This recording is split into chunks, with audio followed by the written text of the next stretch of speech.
రక్షణ ద్వారం, ఇది రక్షణ ద్వారం. దేవుడి నామానికి మహిమ కలుగును గాక. హల్లెలూయా. ఈరోజు మనం ధ్యానించబోతున్న రక్షణ ద్వారం యొక్క సందేశము పరమగీతములు 2వ అధ్యాయము 14వ వచనం చదువుదామండి. బండ సందులలో ఎగురు నా పావురమా. దేవుడి నామానికి మహిమ కలుగును గాక. ప్రభువైన యేసుక్రీస్తు వారు సంఘంతో మాట్లాడుతున్న మాట ఏంటంటే, బండ సందులలో ఎగురు పావురమా. సంఘమును ఆయన పావురముతో పోల్చి ఉన్నారు. బండ అనగా క్రీస్తుకి సాదృశ్యముగా ఉన్నట్లుగా మనము లేఖనాల్లో చూస్తున్నామండి. దేవుడి నామానికి మహిమ కలుగును గాక. హల్లెలూయా. బైబిల్ గ్రంథంలో మనం చూసినట్లయితే నిర్గమకాండం 17వ అధ్యాయం 6వ వచనంలో నల్లగొట్టబడిన బండ, చీల్చబడిన బండ, అలాగే ఆదరించిన బండ, మరణాన్ని జయించిన బండ, దాహంను తీర్చిన బండ, ఇంకా అనేకటువంటి వచనాలు మనం ఇవన్నీ కూడా ధ్యానించవచ్చు.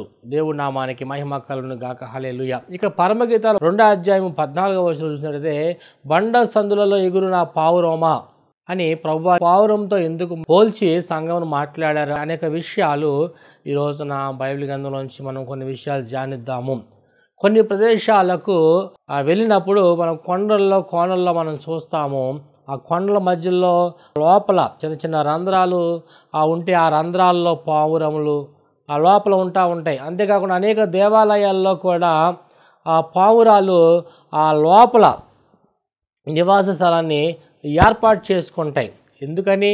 వాటికి రక్షణ కొరకు, వర్షాకాలంలో అవి తడిచిపోకుండా వాటి యొక్క పిల్లలు కూడా కాపాడబడడానికి రక్షణ కొరకు అలాగే అవి నివాస స్థావరాలు ఏర్పాటు చేసినట్లుగా మనము చూస్తూ ఉంటాము.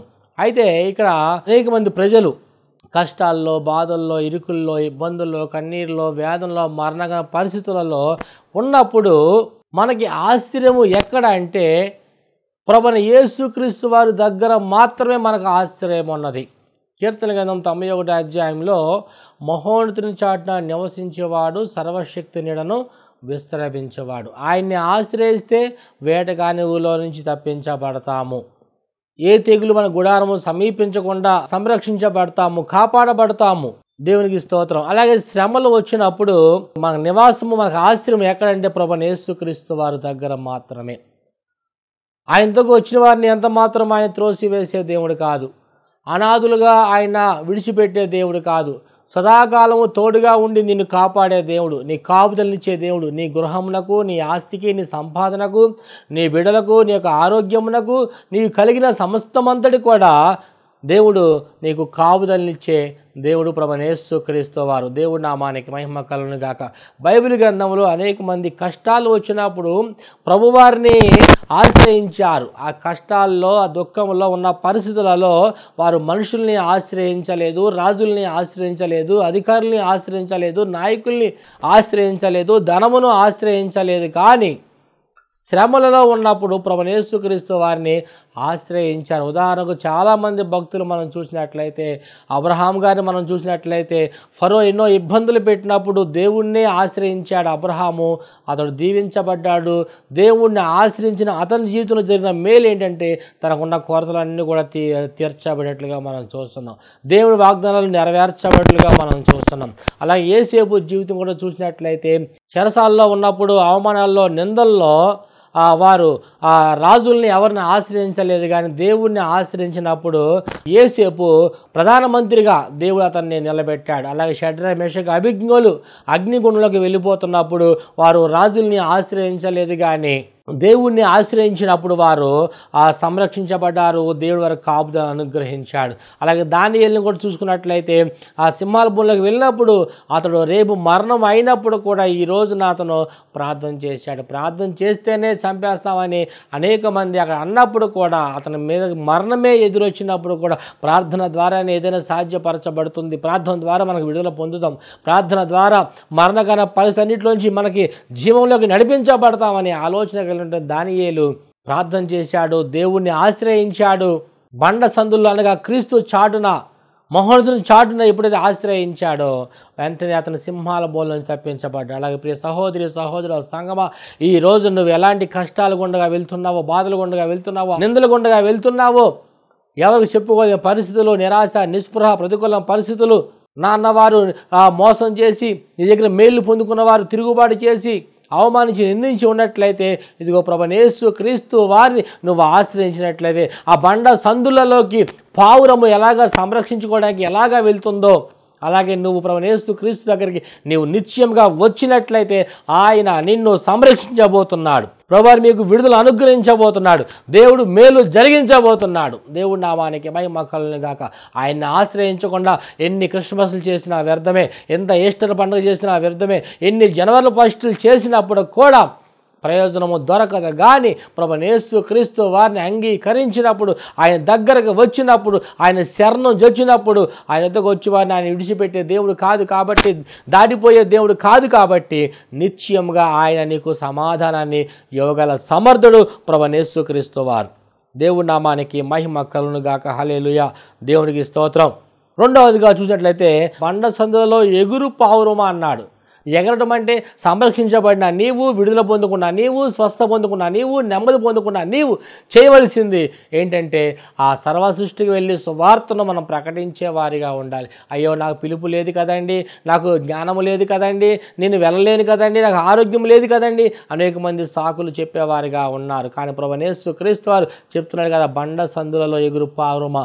ఆయన దగ్గరకు వచ్చిన వారికి ఆయన బలమునిచ్చే దేవుడు, అధికారం ఇచ్చే దేవుడు, నెమ్మదినిచ్చే దేవుడు, సహాయం చేసే దేవుడు. బైబిల్ గ్రంథంలో మనం చూసినట్లయితే శరీరముతో ఎగిరి వెళ్ళి అనేకమైన అద్భుతాలు, ఆశ్చర్యాలు చేసిన వారు బైబిల్లో మనం చూస్తున్నాము. ఒక వ్యక్తి ఏలియాను చూసినట్లయితే 2వ రాజుల గ్రంథము 2వ అధ్యాయం 11వ వచనంలో గొప్ప కార్యాలు అతను జరిగించాడట్లుగా మనం చూస్తున్నాం. అతను అనేక ప్రాంతాలకు వెళ్ళి దేవుడు సువార్తను ప్రకటించాడు, అనేకులను దేవుడి వైపు తిప్పాడు, అనేక అద్భుతాలు, ఆశ్చర్య మహత్కారాలు జరిగించాడు.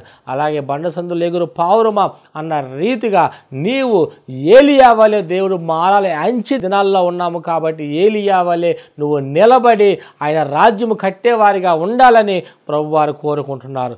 రెండవదిగా మనం చూసినట్లయితే ఇంకో ప్రవక్త మనకు కనబడతాడు. హెస్కేల్ 37 అధ్యాయం 1వ వచనములో ప్రభు ఆత్మ అతన్ని కొనిపోయిందంట. ఎక్కడ కొనిపోయింది? అనేక మంది చనిపోయి ఎముకల లోయలోకి వాళ్ళు వెళ్ళినట్లుగా మనం చూస్తున్నాం. అక్కడ వెళ్ళి అయ్యో నా వల్ల ఏమవుతుంది, ఏమి జరుగుతుంది, ఏమీ జరగదు కదా అని అతను హెస్కేల్ మాట్లాడలేదు. కానీ ప్రభా నీ శక్తి ద్వారా నేను చేయగలుగుతాను, నీ బలం ద్వారా నేను చేయగలుగుతానని అతను నిలబడినప్పుడు దేవుడు అతనికి శక్తిని, బలమును ఇచ్చి ఆ ఎండిన ఎముకల్లో జీవాన్ని కలిగించాడు. దేవుడి నామానికి మహిమ కలుగును గాక. నిజమే, దేవుడి నామానికి స్తోత్రం. ఈరోజు మన శక్తి చేత, బలము చేత ఏమీ చేయలేము. కానీ దేవుడు ఆత్మ వసుడై ఉన్న నీ జీవితంలో దేవుడు గొప్ప కార్యాలు జరిగిస్తాడు. ఈ అంచె దినాల్లో ఉన్నాం కాబట్టి దేవుడు వాగ్దానం చేశాడు కాబట్టి అంచె దినాల్లో నేను మనుషులందరి మీద ఆత్మ కుమ్మరిస్తానన్నాడు. అయ్యో వృద్ధులు ఇదిగో ప్రవచిస్తారని చెప్పాడు, వృద్ధులు కళ్ళకంటారని చెప్పాడు, చిన్న బిడ్డలు ప్రవచిస్తారని లేఖనాలు సెలవిస్తూ ఉన్నాయి. రెండవదిగా బండ సందులలో ఎగురు పావురమా అంటే సర్వ సృష్టికి వెళ్ళి సువార్తను మనం ప్రకటించే వారిగా ఉండాలి. మూడవదిగా ఫిలిప్పీని మనం చూసినట్లయితే నపుంసకుడు ఒక వ్యక్తి మనకు కనబడుతున్నాడు. అతనికి దేవుడి యొక్క సువార్తను ప్రకటించాడు. రెండవదిగా ఆత్మవశమై ఎగిరిన వారిని మనం చూసినట్లయితే ఎలీషా మనం చూసినట్లయితే ఎలీషా ద్వారా దేవుడు గొప్ప కార్యాలు జరిగించారు. అలాగే పౌలు ద్వారా గొప్ప కార్యాలు జరిగించారు. అలాగే యోహాన్ ద్వారా దేవుడు గొప్ప కార్యాలు జరిగించారు. దేవుడి నామానికి మహిమ కలుగును గాక. అంతే మూడవదిగా చావు లేని వారే పరమునకు శరీరంతో చేరిన వారు ఎవరంటే హానోకు, ఏలియా. వీరి ఇరువురు కూడా పరమునకు ఎగిరి వెళ్ళినట్లుగా మనం చూస్తున్నాం. అలాగే ప్రియ సహోదరి సహోదరుడా, ఇదిగో నీవు కూడా రెండో రాకడలో కూడా ఆయన ఎదుర్కొనేవాడుగా ఉండాలని ప్రభువారు కోరుకుంటున్నారు. దేవుడి నామానికి స్తోత్రం. మొదటి దశలను రాసిన పత్రిక 4వ అధ్యాయము 16-17 వచనాలు చదివినట్లయితే ప్రభువైన యేసుక్రీస్తు రెండో రాకడలో వచ్చినప్పుడు ఆర్భాటముతోనూ ప్రధాన దూత శబ్దముతోనూ దేవుని బోరతోనూ పరలోకమందు నుండి ప్రభువు దిగి వచ్చును. క్రీస్తునందుండి మృతులైన వారు మొదట లేతురు, ఆ మీదట సజీవమైన నిలిచి ఉండు మనము వారితో కూడా ఏకముగా ప్రభువును ఎదుర్కొనుటకు ఆకాశ మండలమునకు మేఘముల మీద కొనిపోదుము. కాగా మనము సదాకాలము ప్రభుతో కూడా ఉందము. దేవుడి నామానికి మహిమ కలుగును. ఆత్మవశమైన వారి గురించి ఎందుకు చెప్పి ఉన్నానంటే, ఒకటి రెండో రాకడలో కూడా మనము ఆయనతో మనము ఎగిరి వెళ్ళే వారిగా ఉండాలి అనడానికి ఈ విషయాలు, ఈ భక్తులు మీకు జ్ఞాపకం చేశాను. దేవుడి నామానికి మహిమ కలుగును గాక. అయితే మూడవదిగా బండ సందులలో ఎగురు పావురమా అనే సంఘమును పావురముతో దేవుడు పోల్చి ఉన్నాడు. అయితే ఆ పావురముకు ఉన్న లక్షణాలు ఏమిటి అనే కొన్ని విషయాలు మనము ధ్యానించుకుందాము. ఆ పావురమున్న లక్షణాలు పరమగీతాలు 6వ అధ్యాయము 9వ వచనము చదివినట్లయితే, నా పావురము నా నిష్కలంకురాలు ఒకతే. పావురము మొదటగా నిష్కపటమైన స్థితి గలది అని లేఖనాలు సెలవిస్తున్నాయండి. దేవుడి నామానికి మహిమ కలుగును గాక. మన ఉదాహరణకు ఆదికాండము 8వ అధ్యాయము 10వ వచనంలో మనం చూసినట్లయితే, మొదటగా దేవుడు సమస్తము సృష్టిని అంతా కూడా సృజించినప్పుడు సమస్తము ఏలమని ఆదమవ్వలకి చెప్పినప్పుడు వారు చేసిన అపరాధను బట్టి, అవిధేయతను బట్టి వారు దేవుడి యొక్క మహిమను వారు కోల్పోయారు. తర్వాత వారి ద్వారా కొంతమంది బిడ్డలు పుట్టిన తర్వాత వారు కూడా ఈ ఆదమవ్వలు చేసినటువంటి అపరాధములు చేయటం ద్వారా దేవుడు లోకాన్ని మొత్తం అంతా కూడా తుడిచిపెట్టేశారు. అందులో నీతిపడినటువంటి నోవాహు అనే ఒక వ్యక్తి కనబడుతున్నాడు. దేవుడికి స్తోత్రం, హల్లెలూయా. దేవుడు అతనితో చెప్తాడు, నోవాహు నువ్వు ఒక వాడ తయారు చేసుకో, ఇదిగో రానున్న రోజుల్లో నేను ఈ భూమిని అంతా కూడా జల ప్రళయంతో నింపబోతున్నాను. కాబట్టి నాకు ఆయాసకరంగా ఉన్నవారు, నమ్మకంగా లేనివారు, భయభక్తులు లేనివారు అందరూ కూడా చనిపోతారు. నీవు నీతిమంతుడిగా ఉన్నావు కాబట్టి నీకున్న సంపదను, నీకున్న బిడ్డలను, నీకున్న వారిని అందరిని కూడా ఆ వాడలోకి తీసుకుని వెళ్ళి నేను సంరక్షిస్తాను అన్నప్పుడు దేవుడు మాటకి లోబడి అతను వాడ తయారు చేసుకుని ఆ వాడలోకి వారు వెళ్ళినప్పుడు భయంకరమైన తుఫాను, ఆకాశదుములు తెరవబడతాయి. ఆ తుఫాను వచ్చినప్పుడు ఆ భూమి అంతా కూడా వర్షం నీరుతో నింపబడినప్పుడు ఈ వాడ ఒకటి నీటి మీద తేలుకుంటూ ఒక ప్రాంతంలో నిలిచినప్పుడు ఆ నోవాహు పావురను బయటికి పంపించినప్పుడు, నీళ్ళు ఎంతవరకు ఆరినాయో, భూమి ఎలా ఉన్నదో ఏంటో చూసి రమ్మని చెప్పి పావురను బయటికి పంపించినప్పుడు వెళ్ళి ఆ ఒక ఒలీవ మొక్కను తీసుకొచ్చినట్లుగా మనం చూస్తున్నాం. ఈ విషయం అంతా కూడా నేను ఎందుకు చెప్తున్నానంటే, పావురము నమ్మకంగా నోవాహు చెప్పాడు ఆ మాట ప్రకారం నమ్మకంగా వెళ్ళి తిరిగి వచ్చినట్లుగా మనం చూస్తున్నాము. దేవుడికి స్తోత్రం, హల్లెలూయా. ఒకటి పావురము నమ్మకమైన స్థితి వెళ్ళినట్లుగా మనం చూస్తున్నాం. అలాగే పావురము దేవుడు చెప్పిన రీతిగా ఎలాగ నమ్మకంగా ఉన్నదో ప్రభువైన యేసు క్రీస్తు వారు కూడా సంఘమైన వారిని నమ్మకంగా ఉండాలని కోరుకుంటున్నాడు. దేవుడి నామానికి మహిమ కలుగును గాక, హల్లెలూయా. నమ్మకమైన వారికి ఆయన మెండైన దీవెనలు కలగచేసే దేవుడు. ఆయన పావురమును సంఘముతో ఆయన పోల్చి ఉన్నాడు కాబట్టి ఈ పావురము నమ్మకమైంది. బైబిల్ గ్రంథంలో ఒక స్త్రీని మనం చూస్తున్నాము. ఆ స్త్రీ ఎవరంటే రూతు. రూతు యొక్క గత జీవితం ఎలాంటిదంటే ఆమె పరదేశిగా ఉన్నట్లుగా మనం చూస్తున్నాము. రెండవదిగా ఆమె బేదరాలుగా ఉన్నట్లుగా మనం చూస్తున్నాము. మూడవదిగా ఆమె దీనురాలుగా ఉన్నట్లుగా మనం చూస్తున్నాము. నాలుగవదిగా ఆమె విధవరాలు ఉన్నట్లుగా మనం చూస్తున్నాము. ఐదవదిగా ఆమె దూరస్తురాలుగా ఉన్నట్లుగా మనం చూస్తున్నాము. ఆరవదిగా ఆమె దాసురాలుగా మనం చూస్తున్నాం. దేవుడి నామానికి మహిమ కలుగును గాక. మొదటి యొక్క స్థితి జీవితం ఆమెది అట్లాగా ఉన్నది. అయితే ఆమె జీవితం ఏమైపోయిందని మనం చూసినట్లయితే రూతు మొదటి అధ్యాయం అంతా కూడా ధ్యానించినట్లయితే మహ్లోను, కిల్యోను, నయోమి వీరు బెత్లెహేం నుంచి మోయాబు ప్రాంతానికి వెళ్తారు. బెత్లెహేంలో కరువు వచ్చిందని మోయాబు ప్రాంతానికి వెళ్ళినప్పుడు ఆ మోయాబు ప్రాంతంలో యొక్క నయోమి యొక్క కుమారులు ఇరువురు చనిపోతారు, తన భర్త కూడా చనిపోతాడు. అయితే మరలా బెత్లెహేంలో సమృద్ధి కలిగిందని విన్న ఈ నయోమి తన కోడలతో సహా తిరిగి వచ్చినట్లుగా మనము రూతు 1వ అధ్యాయంలో మనం చూస్తాము. అయితే ఇక నయోమి అంటది కదా, ఇగో మీ ఇరువురు కూడా యవ్వన కాలం మంది ఉన్నారు కాబట్టి మీరు వెళ్ళి వివాహం చేసుకొని మంచిగా ఉండండి, సంతోషంగా ఉండండి, ఆనందంగా ఉండండి అని ఇద్దరు కోడలతో చెప్పినప్పుడు ఒక స్త్రీ అయితే అత్తను విడిచిపెట్టి వెళ్ళిపోయేట్లుగా మనం చూస్తున్నాం. ఎందుకు వెళ్ళిపోతుంది? యవనస్తురాలుగా ఉన్నది కాబట్టి. ఇంకా నేను యవనస్తురాలుగా ఉన్నాను కదా, నేను ఇంకా విధరాలుగా ఎందుకు జీవించాలి? నా తోటి వారు అందరూ కూడా సంతోషంగా ఆనందంగా పిల్లాపాపలతో సంతోషంగా ఉన్నారు, నా జీవితం ఇంకా చాలా ఉందని చెప్పి తన కోడలు వెళ్ళిపోయినట్లుగా మనం చూస్తున్నాము. అయితే రెండో కోడలు మనం రూతును చూస్తున్నాము, అత్తని అంటి పెట్టుకుని ఉన్నట్లుగా మనం చూస్తున్నాము. దేవుడి నామానికి మహిమ కలుగును గాక, హల్లెలూయా. నీ దేవుడే నా దేవుడు అని అత్తని విడిచిపెట్టలేదు. దేవుడి నామానికి మహిమ కలుగును గాక. పరలోక రాజ్యంలో చేర్చబడాలంటే ఒకటి నిన్ను వలె నీ పొరుగు వారిని ప్రేమించే వారిగా ఉండాలి అన్న మాట ప్రకారము ఏమీ లేని స్థితిలో ఉన్నటువంటి ఆ నయోమిని ఈ రూతు ప్రేమించినట్లుగా మనం చూస్తున్నామండి. దేవుడి నామానికి మహిమ కలుగును గాక. రెండవదిగా వెళ్ళిపోయిన అందమైన కోడల వలె ఈ రూతు తన సుఖం కోసం ఆలోచించలేదు, తన సంతోషం కోసం ఆలోచించలేదు. ఒక అన్యురాలు అయినప్పుడు కూడా, ఒక విగ్రహాధిరాలు అయినప్పుడు కూడా ఆమె తగ్గించుకొని అత్త దగ్గరే ఉన్నట్లుగా మనం చూస్తున్నాము. ఇది దేనికి సూచిస్తుందంటే పాత స్వభావాన్ని విడిచిపెట్టి, లోకాన్ని విడిచిపెట్టిన స్వభావాన్ని చూపిస్తుంది. రెండవదిగా మారు మనసు కలిగిన అనుభవంలోకి వెళ్ళినట్లుగా మనం చూస్తున్నాము. మూడవదిగా తన జీవితము తండ్రి చిత్తము నెరవేర్చినట్లుగా మనం చూస్తున్నాము. దేవుడి నామానికి మహిమ కలుగును గాక. ఆ యొక్క రూతు జీవితాన్ని మనం ధ్యానించినట్లయితే ఎప్పుడైతే అత్తను అంటి పెట్టుకొని ఉన్నదో ఆమె జీవితంలో గొప్ప కార్యము జరిగించింది. నయోమి యొక్క బంధువు ఉన్నాడు, అతనితో ఆ వివాహము జరిగించాలని దేవుడి చిత్తమై ఉన్నది కాబట్టి దేవుడి చిత్తము గ్రహించినటువంటి ఆ రూతు ఆ యొక్క బంధువుడిని చేసుకున్నట్లుగా మనం చూస్తున్నాము. దేవుడి నామానికి మహిమ కలుగును గాక. అలాగా రూతు లోబడి ఆ యొక్క తగ్గించుకుని ఉండడం ద్వారా అతనికి వచ్చిన దీవెన ఏమిటి, ఆశీర్వాదాలు ఏంటి అని మనం చూసినట్లయితే, ఒకటి, ఆమె పరదేశిగా ఉన్న ఆమె స్వదేశీరాలుగా మార్చబడింది. దేవుడికి స్తోత్రం, హల్లెలూయా.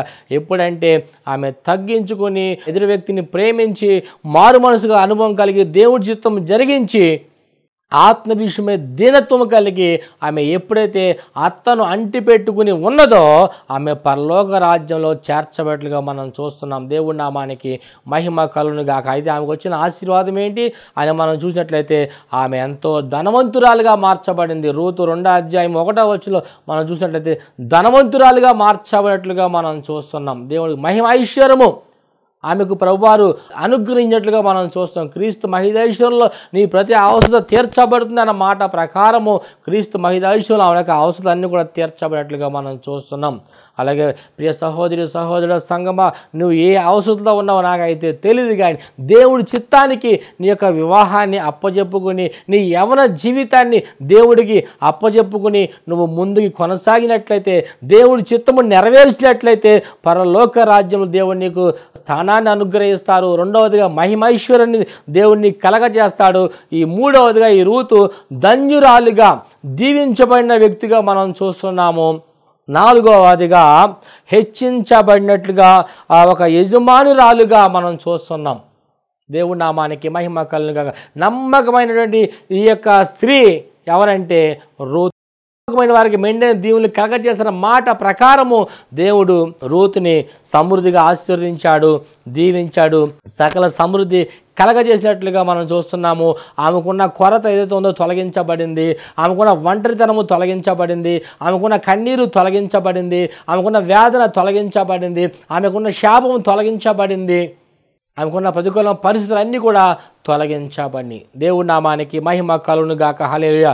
ఎప్పుడంటే నమ్మకమైన వారికి మెండైన దీవెనలు ఇస్తాడన్న మాట ప్రకారము ఆ స్త్రీ నమ్మకంగా ఉంది. అలాగే ప్రియ సహోదరు సంగమా, ఇదిగో దేవుడు నమ్మకత్వాన్ని కోరుకుంటున్నాడు. ఆయన అన్ని విషయాల్లో, ధనం విషయంలో నమ్మకత్వం కోరుకుంటున్నాడు, నీ గృహంలో నమ్మకత్వం కోరుకుంటున్నాడు, ఆ యొక్క ప్రార్థించట్లో నమ్మకత్వం కోరుకుంటున్నాడు, దేవుడికి ఇచ్చే విషయంలో నమ్మకత్వం కోరుకుంటున్నాడు, ప్రార్థన చేసే విషయంలో ఆయన నమ్మకత్వం కోరుకుంటున్నాడు. దేవుడి నామానికి మహిమ కలుగును గాక.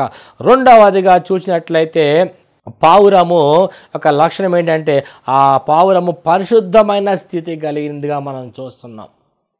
ప్రభువైన యేసుక్రీస్తు వారు మనం చూస్తున్నాము. మత్తయి సువార్త 3:16 ఆయన బాప్తీసం తీసుకుంటున్నప్పుడు పావురాకారంలో ఆయన ఆత్మ ఆయన మీదకి వచ్చినట్లుగా మనం చూస్తున్నాం. పరిశుద్ధమైన స్థితి కలిగినది. దేవుడి నామానికి మహిమ కలుగును గాక. ఈ యొక్క రూతు జీవితం కూడా మనం ధ్యానించుకున్నట్లయితే ఆమె పరిశుద్ధంగా జీవించినట్లుగా, నోటి మాటలో అపవిత్రత, కంటి చూపులో అపవిత్రత, నడవడికలో అపవిత్రత, ఆలోచనలో అపవిత్రత లేకుండా ఈ రూతు జీవించినట్లుగా మనం చూస్తున్నాం. అలాగే ప్రభువైన యేసుక్రీస్తు వారు రెండవదిగా సంఘమును పావురంతో పోల్చి ఉన్నాడు. పావురం ఎలాంటిదంటే పరిశుద్ధమైనది, పవిత్రమైనది, నిష్కలంకమైనది, ఏ ముడత లేనిది, ఏ డాగు లేనిది. అందుకనే పావురమా నిష్కలంకురాలు అన్నాడు. ఏ మడత లేదు, ఎలాంటి డాగు లేకుండా, ఏ మచ్చ లేకుండా పరిశుద్ధమైన జీవితము. అలా రక్షణ పొందినాక, మారు మనసు పొందినాక, బాప్తిజం పొందినాక పరిశుద్ధముగా జీవించే వారంగా ఉండాలి. దేవుడి నామానికి మహిమ కలుగును గాక.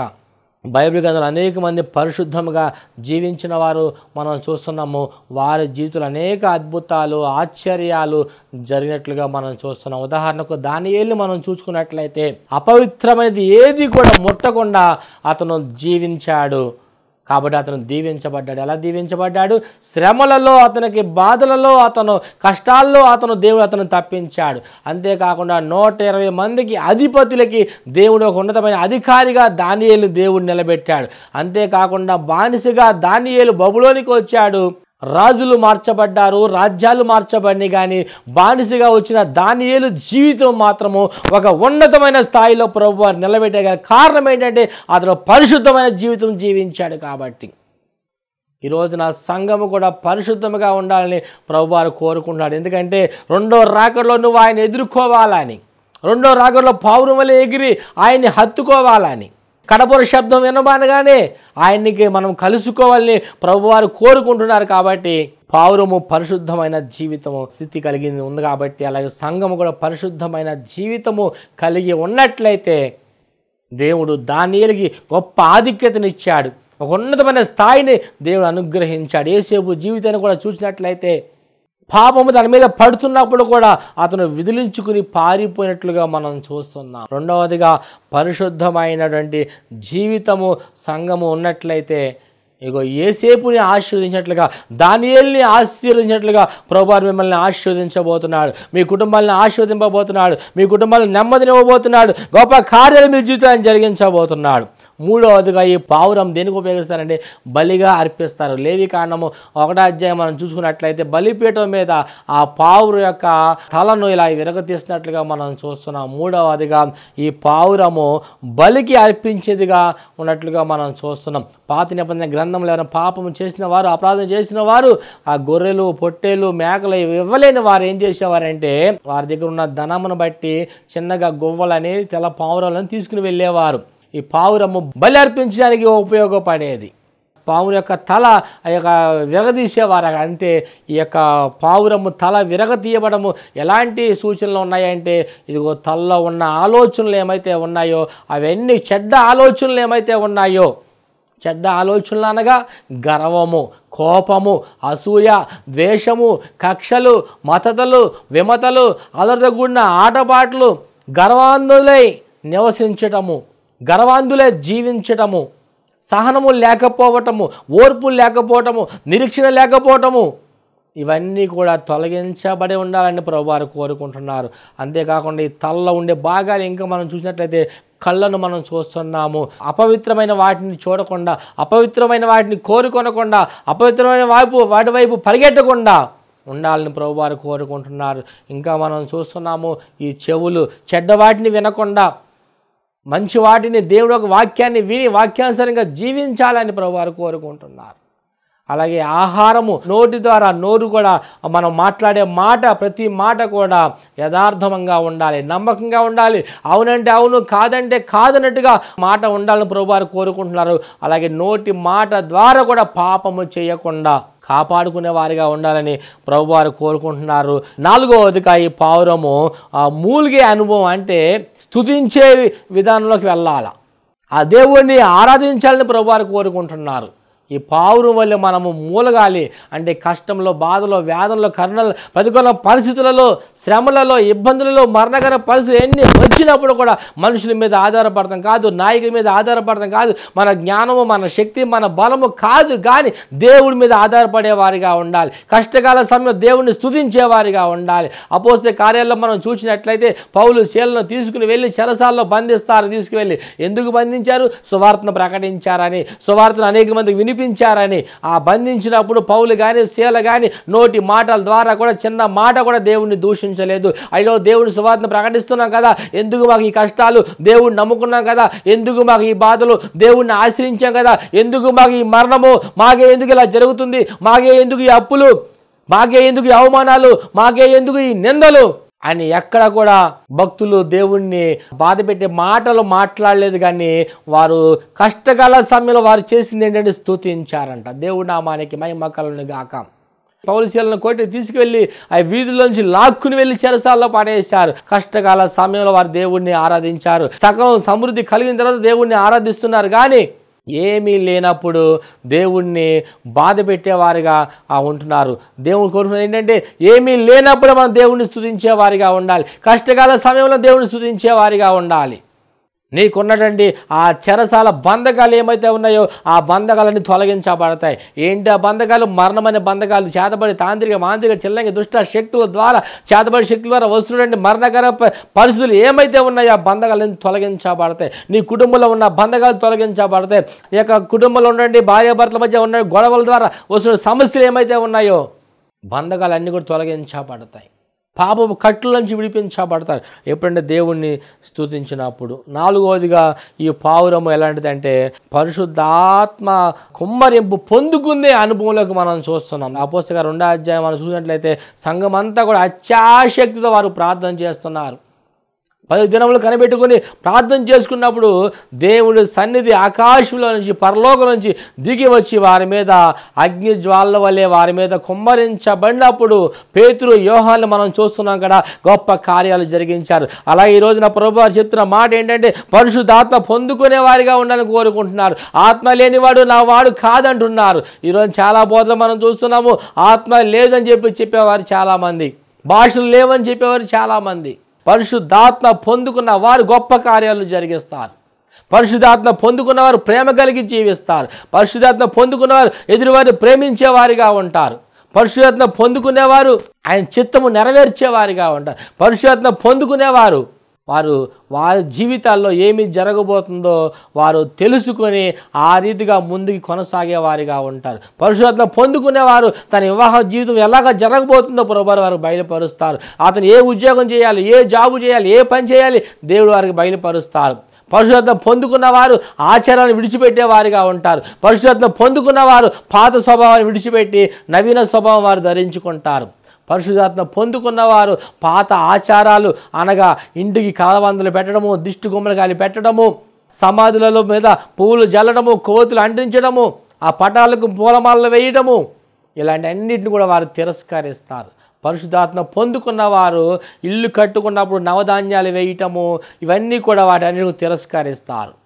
పరిశుద్ధాత్మ పొందుకున్నవారు ప్రేమ కలిగి దేవుడి చిత్తము నెరవేర్చేవారిగా, దేవుడి నామాన్ని మహిమపరిచేవారిగా, దేవుడి నామాన్ని ఘనపరిచేవారిగా ఉంటారు. అందుకనే ప్రభువు అంటున్నారు కదా, పావురమా నిష్కలంకురాలు, ఏ కపటము లేనిది, కపటం మాటలు లేకుండా జీవిస్తారు వారు. ఇక్కడో మాట, అక్కడో మాట, మనిషి ముందో మాట, మనిషి వెనకో మాట, మందిరంలో ఉన్నప్పుడు మాట, ఇంట్లో ఉన్నప్పుడు ఒక మాట, పాస్టర్ గారు ముందు ఒక మాట, బయటకు వెళ్ళాక ఒక మాట, దీవెని పొందుకున్నాక ఒక మాట, దీవెని పొందకముందు ఒక మాట. దేవుని పొందకముందు అనేక ప్రమాణాలు చేస్తూ ఉంటారు దేవుడి సన్నిధిలో. మాకు కానీ స్వస్థత కలిగితే, మాకు మేలు కలిగితే మేము ఇది చేస్తాము అది చేస్తాము అంటారు. మంచి గృహం కట్టుకుంటే, వివాహం జరిగితే మేము బాప్తిజం పొందుకుంటాము, మారుమనసు పొందుతాము, దేవుణ్ణి ఆశ్రయిస్తాము, దేవుణ్ణి వెంబడిస్తాము, అనేక ప్రమాణాలు చేస్తారు. అలా అవసరం తీరిన తర్వాత దేవుణ్ణి విడిచిపెట్టి వెళ్ళిన చాలామంది లేకపోలేదు. అయితే పరిశుద్ధాత్మ పొందుకున్న వారు ఎలా ఉంటారంటే వారు చేసిన ప్రమాణము మాట ఎంత మాత్రం తప్పడంట. దేవుడి నామానికి మహిమ కలుగును గాక. హల్లెలూయా. కీర్తన గ్రంథం 15వ అధ్యాయంలో ఆ వచనాలు మనకు కనబడతాయి. కాబట్టి ప్రియ సహోదరి సహోదరుడా సంగమా, ఈ రోజున ప్రభు వారు చెప్తారు, బండ సందులలో ఎగురు పావురమా. బండ అనగా ప్రభువైన యేసుక్రీస్తు వారు ఉన్నారు. నీ కష్టకాల సమయంలో ప్రభు దగ్గరికి వచ్చినప్పుడు మేలు పొందుకున్న నీవు ఆయన గురించి ఒక సాక్షిగా జీవించాలని, ఆయన నామం మహిమపరచాలని, రెండవదిగా నమ్మకముగా ఉండాలని, మూడవదిగా చూసినట్లయితే పరిశుద్ధమైన జీవితము జీవించాలని, ఆయనకి నువ్వు బలిగా అర్పించబడి పరిశుద్ధమైన ఆత్మతో నింపబడి ఆ కష్టకాల సమయంలో బాధల్లో, ఇరుకుల్లో, ఇబ్బందుల్లో, నెమ్మది లేని పరిస్థితుల్లో ఆయన్ని స్తుతించేవాడిగా, ప్రార్థించేవాడిగా ఆయన ఆత్మ పొందుకొని ఆయన రాజ్యము కట్టాలని ప్రభువైన యేసుక్రీస్తు వారు ఆశిస్తున్నారు, ఆయన కోరుకుంటున్నాడు. అలా ఉంటున్న నీవు రాబోయే రెండో రాకడలో ఇగో మధ్యాకాశంలో ఆయన కొనుపోయి ఆయన నిత్య జీవము పొందుకోవడానికి దేవుడు నీకు సహాయం చేస్తాడు. పరలోక రాజ్యం అంటే ఏమిటంటే దేవుని నివాస స్థలమై ఉన్నది, దేవుని సింహాసనము, పరిశుద్ధుల గృహము, అంతము లేని స్థలము, దుఃఖ బాధ వేదన లేని స్థలము, నిత్య జీవము కలిగించే స్థలము పరలోక రాజ్యము. ఆ రాజ్యములో నువ్వు ఆయనతో కొనుపోయి ఉన్నట్లయితే యుగ యుగములు కూడా నరకాగ్ని నుంచి తప్పించబడి ఆ పుణ్య స్వర్గంలో ఉండడానికి దేవుడు నీకు సహాయం చేస్తారు. అట్టి దేవుని దయ కనికరం కృప వాత్సల్యత ప్రభువారు మీ అందరికీ అనుగ్రహించునుగాక. ప్రార్థన చేసుకుందాం. పరిశుద్ధుడా యేసయ్య నీకు వందనాలు తండ్రి. ఈ రోజున ప్రభా మీరు నా తండ్రి నాయన బండ సందులు ఎగురు పావురమని మీరు మాట్లాడారు అయ్యా. అతను చెప్పబడిన ప్రతి మాట కూడా ప్రతి హృదయంలో నాటబడి నీరు కంటే ఫలించినట్లుగా సహాయం చేయమని అయ్యా. అతను దీవించి ఆశ్రయించి ప్రోగ్రహిస్తున్న ప్రతి ఒక్కరు కూడా మీరు మేలుతో తృప్తిపరిచి నామానికి మహిమ తెచ్చుకోమని యేసుక్రీస్తు నామములో అడిగి వేడుకుని పొందుకున్నామని నమ్ముచున్నాము తండ్రి. ఆమేన్. అందరికి వందనాలు. ప్రభువు దీవించును గాక.